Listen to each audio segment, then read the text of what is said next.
Retirement Rescue Reset, the plan after everything went sideways. If you're watching this, chances are life didn't go according to plan. Maybe you got made redundant, maybe your health failed, maybe your spouse got sick like mine, got lung cancer.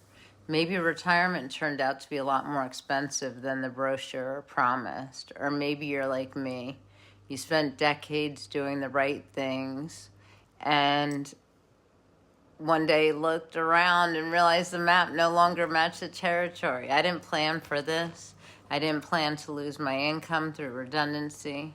I didn't plan to end up partially sighted. I didn't plan to move miles away from my customers, my business, and I didn't plan to start over in my mid-50s. And I certainly didn't plan for all these things to happen at the same time. But this is what I learned. It doesn't matter how you got here. What matters is what you do next. Because once the dust settles, once the anger wears off, once the shock fades, you're left with exactly one question. What now? For me, the answer is Retirement Rescue Reset. It's not a course, not a guru program. I don't charge for it. It's not a magic formula. It's a reset, a real one. Step one is brutally simple. Earn money, income. Not dream money, not millions, not passive income, not digital income, not internet money. Real money to pay your bills with. Money that pays the electric bill, money that buys food, money that keeps your lights on and food on the table.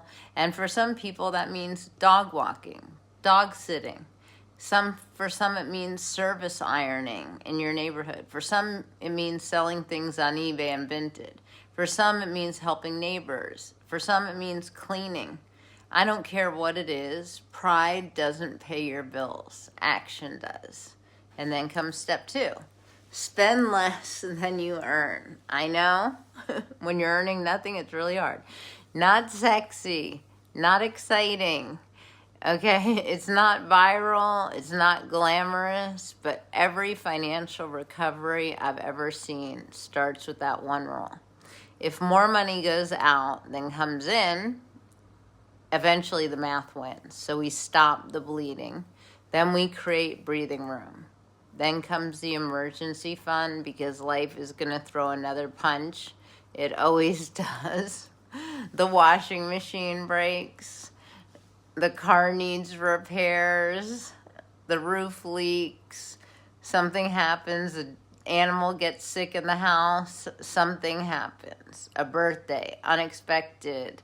Something always happens. The emergency fund isn't about money. It's about sleep. It's about peace of mind. It's about being able to wake up without panic.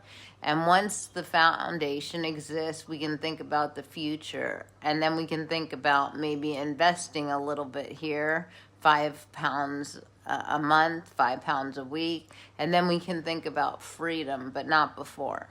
The first step. And the reason that so many people fail is because they try and skip the boring part. They want the finish line without running the race. They want investment before stability. They want freedom before discipline. They want retirement before recovery. That's backwards. So here's my commitment to you guys. I'm going to document this process with my spouse, the wins, the mistakes, the losses, the embarrassments, the woohoo moments, the setbacks, the times that work, the times that really work, the things that are awesome, and the things that don't work at all. Not because I'm an expert. I'm not. I was a senior executive in a tech company. I don't know anything about service work. And if you're starting over too, maybe you'll see something useful in the journey.